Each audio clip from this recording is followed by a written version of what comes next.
الحمدللہ امام مسلم اپنی صحیح مسلم کے اندر یہ حدیث لے کر آئے ہیں، اور ابو ہریرہ رضی اللہ عنہ اس کے راوی ہیں کہ اللہ کے رسول صلی اللہ علیہ وسلم نے فرمایا: اذا مات الانسان انقطع عنہ عملہ الا من ثلاث.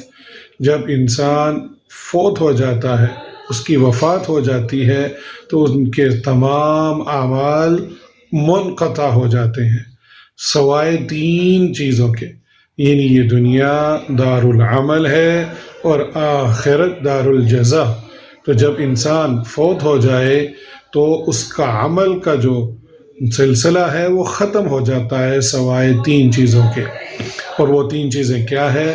الا من صدقۃ جاریہ، اللہ کی راہ میں اس نے اپنی زندگی میں مال کو خرچ کیا ہو، اور وہ بھی حلال مال ہو. حرام مال کا کوئی اجر نہیں ملتا. حلال مال صحیح جگہ پر خرچ کیا ہو تو اس کو اس کا اجر اس کے مرنے کے بعد بھی ملتا رہتا ہے. اور نمبر 2، علم ینتفع بہ، اور اس شخص نے شرعی علم حاصل کیا ہو اور اس پر عمل کیا ہو اور عمل کر کے دوسروں کو سکھایا ہو، تو اس شخص کو اس کا اجر ملتا رہتا ہے جب تک وہ عمل جس کو اس نے سکھایا ہے، علم جو اس نے سکھایا ہے وہ کرتا ہے، تو اس کا اجر اس کو ملتا رہتا ہے.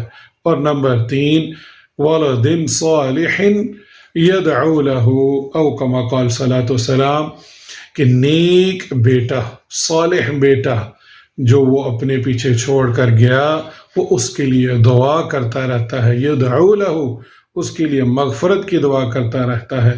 تو یہ کتنی ہی عظیم حدیث ہے کہ اصل سرمایہ اللہ کی راہ میں مال کو خرچ کرنا ہے.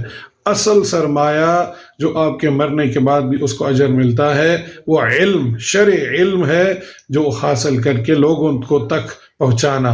اور آپ کی اولاد بھی اصل سرمایہ ہے جو آپ کے مرنے کے بعد آپ کے لیے دعا کرتی رہے. اور یہاں ان اولاد کے لیے بھی نصیحت ہے.